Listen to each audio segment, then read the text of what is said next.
I learned long ago to wake up before the sound, as if the body senses a disturbance before the mind can explain what's happening. The phone vibrated, and I opened my eyes in the dark without moving.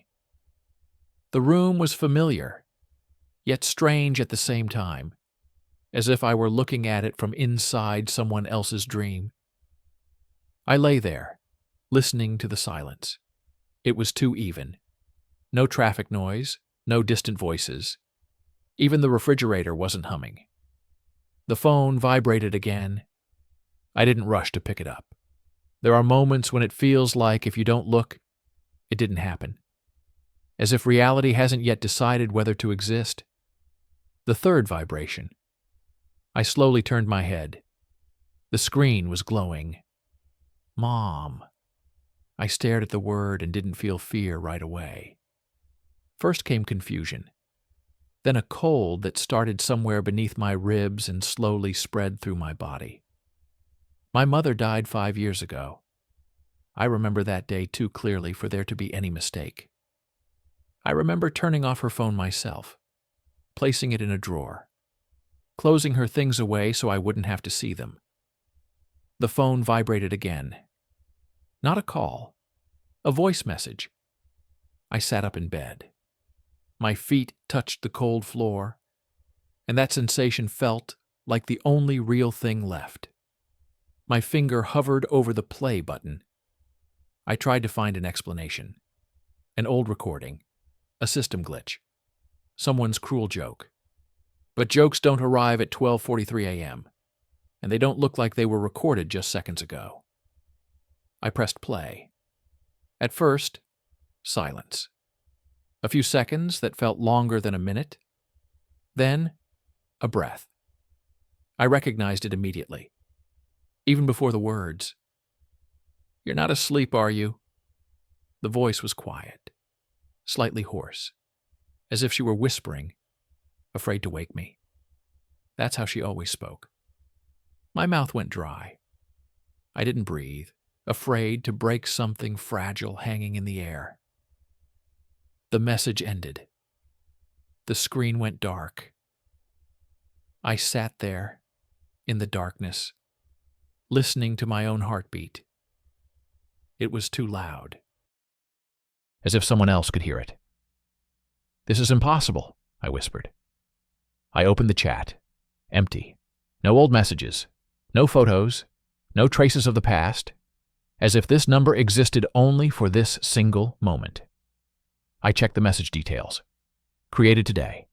Time, 12:43 a.m.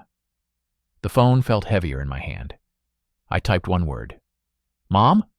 Message delivered. Nothing happened for a few seconds. Then the status changed. Read. At that exact moment, something quietly clicked inside the apartment.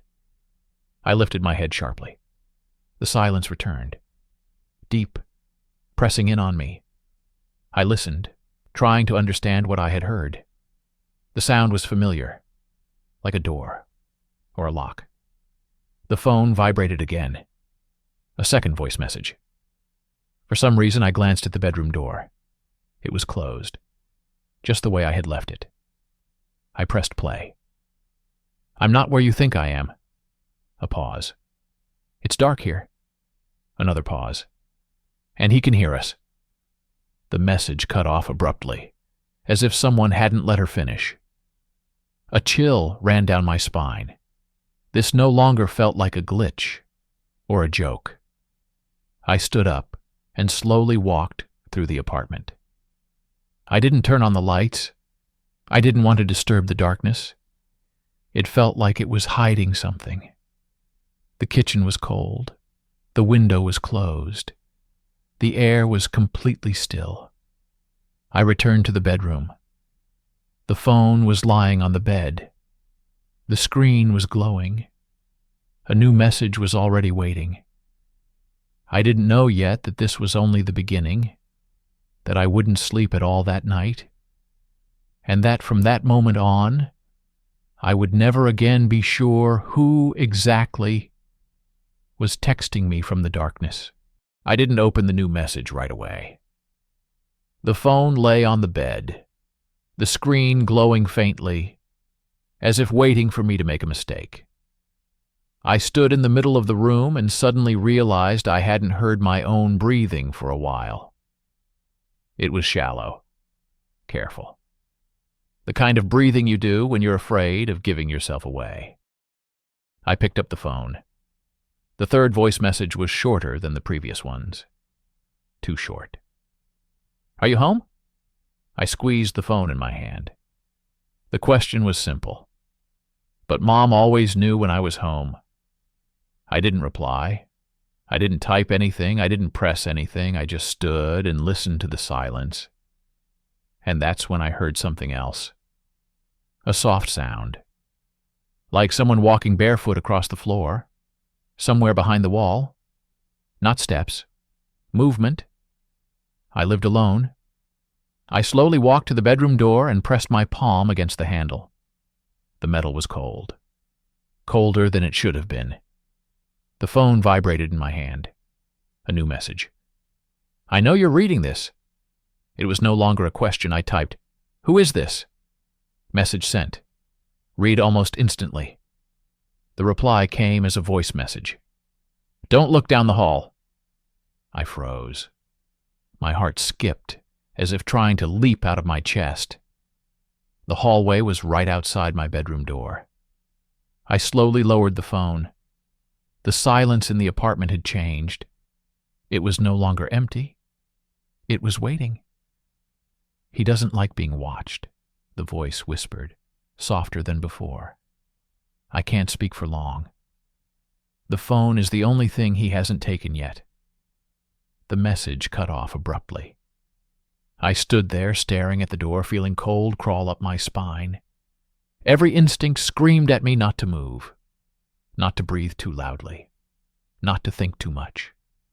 Then I noticed it.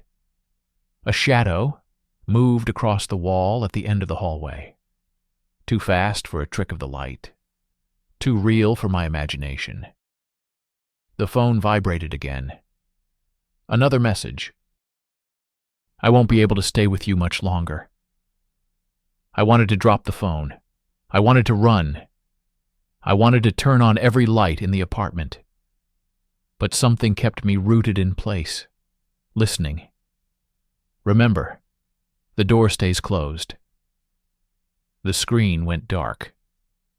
And I realized for the first time that night this wasn't about a phone.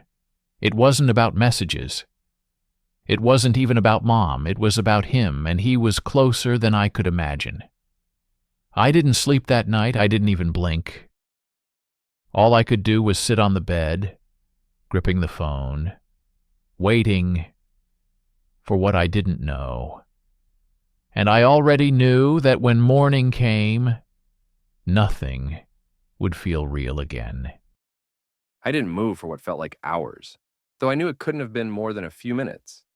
The hallway beyond my bedroom door remained dark, too dark, and somehow alive. The phone vibrated again. One new message. No text, no name, just a voice message, glowing faintly in the darkness. I pressed play. "He's closer than you think." The words were quiet, strained, and immediately sent a chill crawling down my spine. Closer than I think. I turned slowly toward the hallway. The shadow seemed to shift with the corner of my eye. Something elongated, stretching from the far end, vanishing when I blinked. A shape. Maybe a person. Maybe not. The phone vibrated in my hand again. Another voice message. "Don't breathe too loud. Don't look at him." I realized I had been holding my breath for the past minute. I could feel the air burning in my lungs. I wanted to move. I wanted to scream. But something kept me still, frozen like the room itself was holding me in place. A soft sound came from the hallway, a shuffle, barely audible. I swallowed hard. Every instinct in me screamed to flee. The phone vibrated again. I didn't even want to look, but I did. He's patient. He waits for fear to grow, and then I saw it. A flicker, a movement at the far end, a shadow so black it seemed to absorb the faint light of the phone. It didn't move like a human, it didn't move at all. Yet the shape shifted, almost alive. I backed toward the bed, clutching the phone. Every vibration felt like a heartbeat. Mine or someone else's, I couldn't tell. Close the door. Don't open it. The words ended. The phone went silent. I didn't sleep. I didn't blink. I just sat on the edge of the bed, staring at the hallway.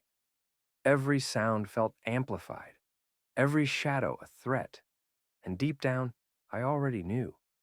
This night wouldn't end. Not until he decided it had.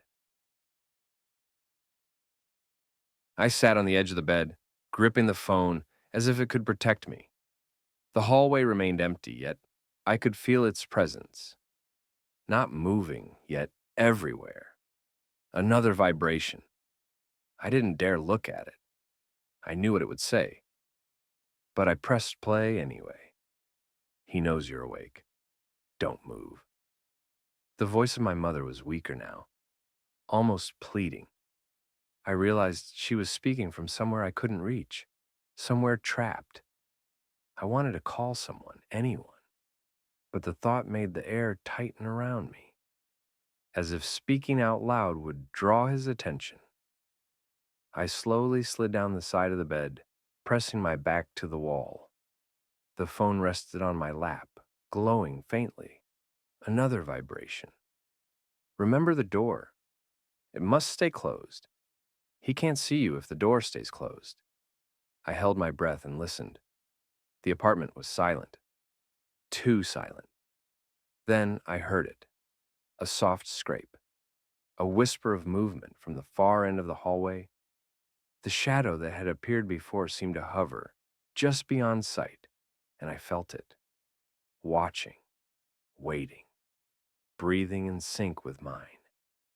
I tried to convince myself it was a trick of my mind, a hallucination caused by fear. But fear doesn't make the air feel heavier. Fear doesn't make the walls seem to lean in. Fear doesn't make shadows pulse with their own life. Another message arrived. This one came with no vibration, no notification. It simply appeared. Don't look. Don't listen too closely. He feeds on fear. I closed my eyes. I tried to ignore the sensation crawling along my skin. A cold, wet sensation, like breath against my neck. I dared not move my head. I dared not even blink. The shadow shifted again. I saw it briefly from the corner of my eye. A figure taller than any human, impossibly thin. And it was moving closer, or I was moving closer to it. I couldn't tell. I realized then that I couldn't run. Not yet. Not while I had the phone. It was the only thing anchoring me to some fragment of reality. Without it, I would vanish in the darkness, as my mother had. Another vibration. I didn't touch it. The screen lit on its own. I'm trying to stay with you. Don't let him see you. Her voice trembled. She was fading. Not from age or time, but from something else. Something alive. Something that wanted her and now wanted me. I sank lower against the wall, holding the phone like a shield. Every instinct screamed to flee, yet I couldn't move. The shadow grew darker, closer. And in that darkness, I felt it breathe. Long, slow, deliberate breaths. I knew then that the night had only just begun, and the door had to stay closed.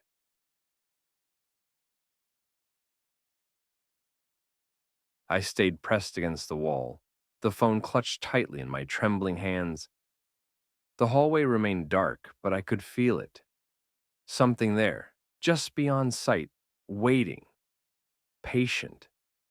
Every instinct screamed at me to run, but my legs refused to obey. Another vibration. The screen lit up on its own. A new voice message. He knows where you are. The words were barely audible, whispered, urgent. My stomach twisted, my chest tightened. I could feel the air in the room growing colder. He was here. I didn't need to see him to know. I dared not look down the hallway. I dared not move. Every shadow, every corner seemed alive now, shifting, waiting. Don't turn around. Don't breathe too loudly. He listens. I swallowed hard, my throat dry. I could feel my heartbeat in my ears. It was too loud. I tried to steady myself, tried to convince myself it was just fear. But fear doesn't make the air thick. Fear doesn't make shadows move. Fear doesn't make something breathe right behind you. I froze. For a long moment, nothing moved. Then I heard it. A whisper. Soft, deliberate. The kind of sound that comes from something living, something patient, something waiting for you to fail. I didn't move. I didn't even breathe. I clutched the phone tighter, its glow my only anchor to reality. Another vibration. This time, the screen showed a message. I'm still here, but he's getting closer. Keep the door closed. My blood ran cold. I realized then that the door wasn't just a barrier. It wasn't just wood and metal. It was a line. A fragile, fragile line between me and him. I heard it again. Breathing. Slow. Deep. Directly behind me. I dared not turn my head. My body screamed at me to run, but my mind froze. Another message. No vibration. Just there. Waiting. I can't hold him off forever. Don't let him see you. Her voice trembled. The fear in it was real. So real I could feel it crawling over my skin. And then I realized something worse. It wasn't just the shadow in the hallway I had to fear. It was the space behind me. I could feel it. Closer now. Breathing. Waiting. Every instinct told me to flee. Every muscle screamed. But I stayed frozen. Minutes passed. Hours, maybe. I couldn't tell. The darkness was alive. It was patient. It was waiting for me to fail. Another vibration. The phone lit up. I'm leaving soon. Stay still. Don't breathe. He can hear you. And that was it. The last message for now. The silence that followed was heavy, oppressive, thick. And in that silence, I felt it. The shadow had moved closer. I could feel its presence without seeing it. And I knew, with a certainty that chilled me to the bone, the night had only begun. I would not sleep. I would not move. I would only wait and pray. I couldn't move, couldn't breathe properly, couldn't even hear my own thoughts. The hallway was still dark, but now it didn't feel empty. It felt alive, breathing along with me, waiting. The phone vibrated again. I picked it up with shaking hands. Another message, another voice recording. He's closer. You can't hide forever. The words made the blood drain from my face. I knew now she wasn't just warning me. She was terrified. She wasn't safe. And I was next. I tried to look at the hallway, just a peek. But my body wouldn't obey. Then I felt it. Something cold, something wet, something brushing lightly against my shoulder. I didn't turn. I didn't dare. The phone vibrated again. A new message appeared. If he sees you, he won't stop. Don't move. Don't breathe. I can't help much longer. I can hear the faintest scrape from the hallway, like nails dragging across wood. The shadow had moved closer, closer than before, closer than it had any right to be. I forced my eyes to stay on the door. And then I saw it, a faint darkness stretching across the hallway floor, shifting, watching. The phone vibrated one more time. The voice was quieter this time, almost desperate. I'm leaving. Stay hidden. Don't let him see you, and don't look behind you. The air grew colder. I could feel the breath behind me, slow, heavy, deliberate. It wasn't mine. I wanted to run. I wanted to scream, but my body refused to obey. A step, a slow, soft step right behind me. My heart skipped. I froze. The shadow in the hallway stretched further, darker, almost reaching into the room. I realized then it didn't matter if the door was closed. It didn't matter if I stayed perfectly still. It could feel me. It could hear me. It could smell my fear. I pressed the phone to my chest. Its faint glow was the only thing keeping me anchored. I didn't know if I could survive the night, but I had to. The shadow paused, and in that pause, I realized the truth. It was patient. It would wait. It would watch, and it would take its time. I could only stay frozen and pray. I could hear it, the soft, deliberate breathing behind me closer than ever. It wasn't just in the hallway anymore, it was in the room.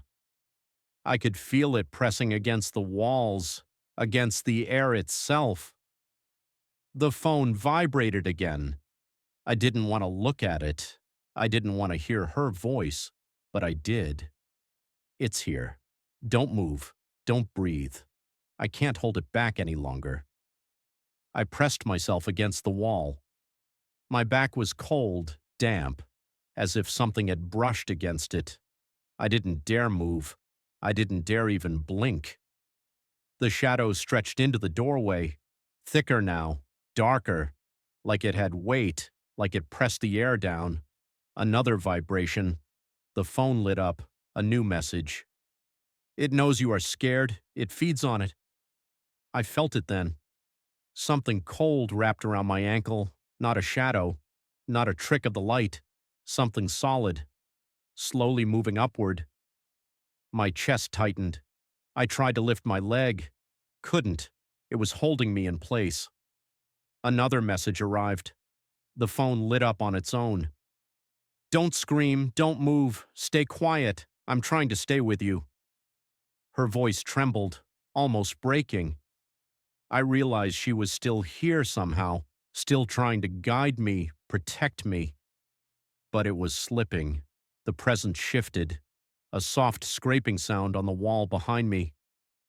I could feel its breath on my neck. I dared not turn. I dared not even exhale.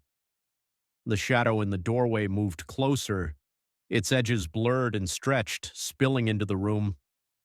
I could hear a whisper, faint, almost lost in the air. You can't hide forever? I froze, couldn't move, couldn't breathe. I pressed the phone to my chest. Its faint glow felt like the only thing keeping me tethered to reality.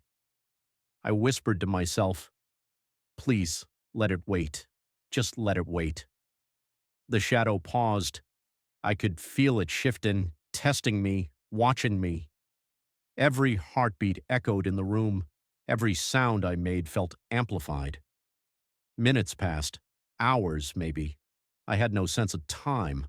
All I knew was that it was close, too close, and I had no way to stop it.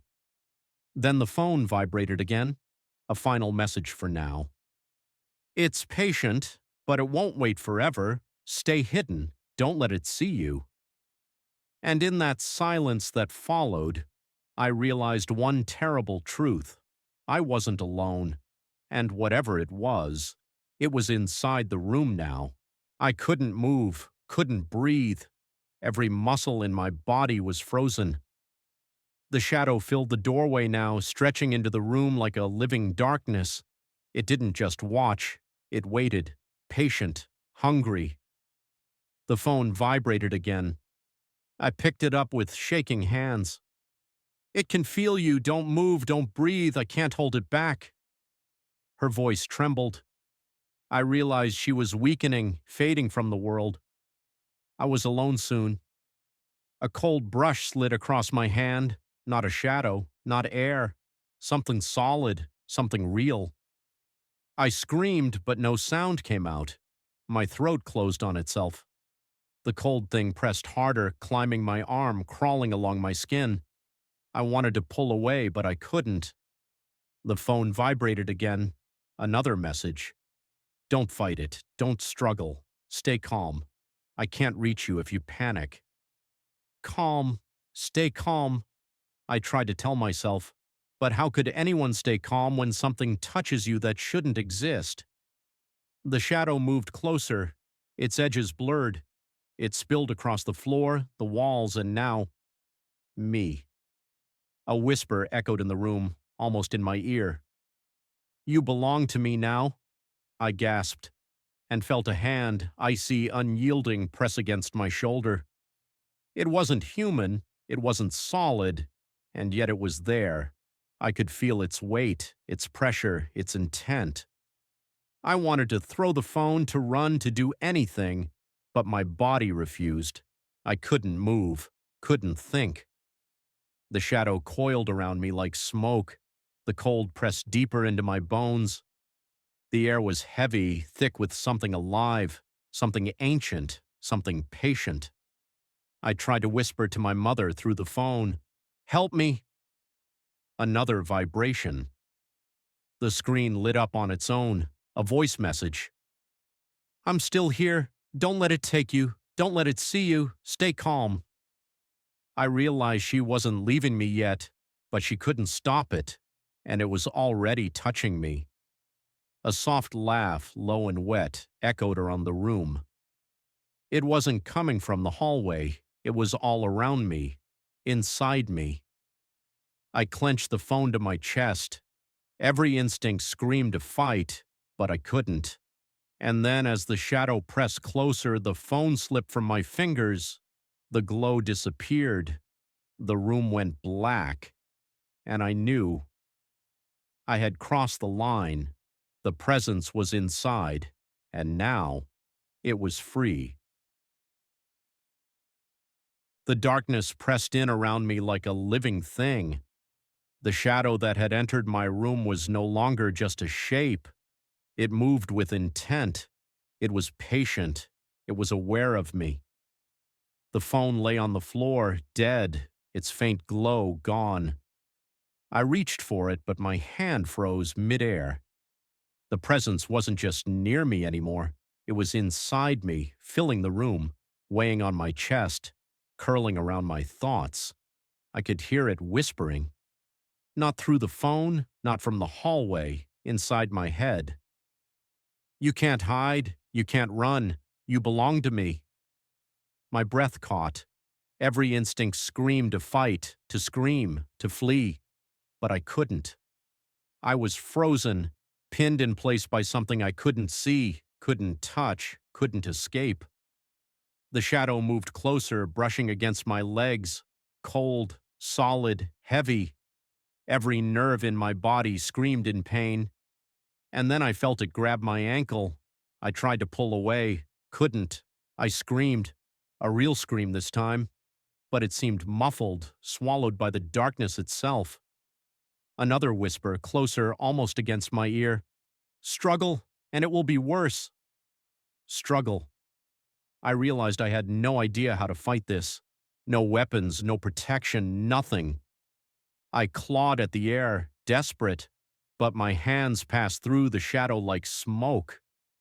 It laughed then, a low, wet, echoing sound that made my stomach twist.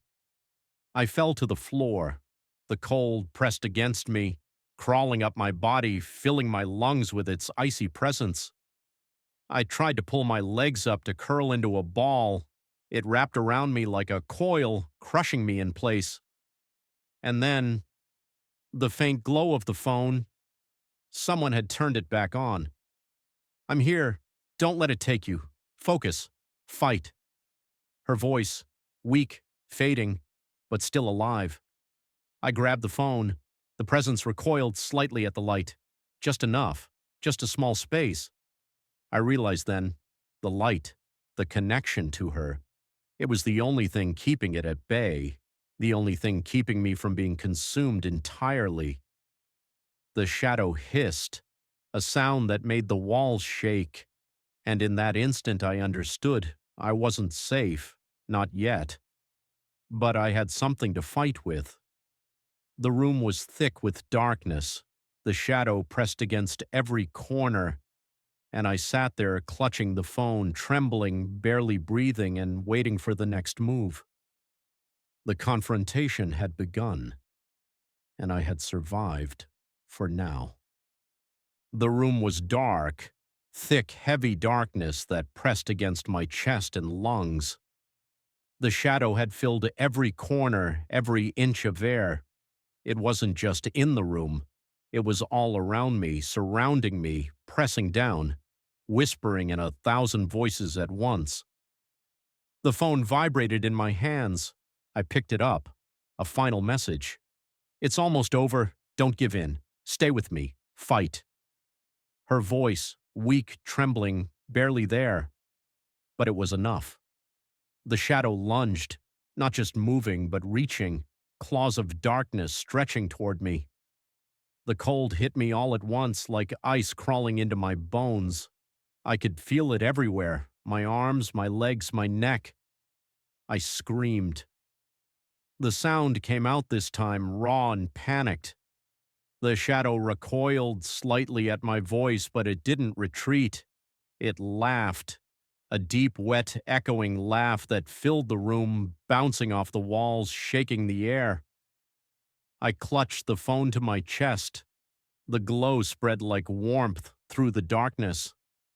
The shadow hissed, recoiling from the light, but then advanced again. I realized then, the phone, it wasn't just a connection to her. It was a barrier, a fragile tether between me and oblivion. "I can't hold it forever!" Her voice screamed through the phone, urgent, desperate. "Fight! Don't let it take you!" I screamed again, more desperate this time, and lunged forward, smashing the phone onto the floor. The light exploded across the room, white and harsh. The shadow shrieked, recoiling violently, twisting and writhing as if burned by the brightness. For a moment the darkness faltered. I could see it then, clearer than ever. A tall, impossibly thin figure, eyes black holes, mouth stretched in a cruel grin. It hovered above the floor, dripping shadows like smoke. I ran, I didn't care where, just away. The shadow followed, not fast, patient, knowing I couldn't outrun it. I reached the front door. My hand shook as I tried to turn the handle. Frozen. Then a whisper, soft, desperate, inside my ear. "Don't let it take you. Run now. Don't look back." I wrenched the door open and fell into the night. Cold air hit me. I ran blindly down the street, not daring to look back. The apartment behind me was dark, silent, but I could feel it, waiting, patient, hungry. I knew then I had survived the night. But the presence wasn't gone. It had waited, and it would come back. The phone lay broken on the floor, the glow was gone, the connection was severed. And in the darkness, I realized something terrifying. I had been chosen, and it was still out there,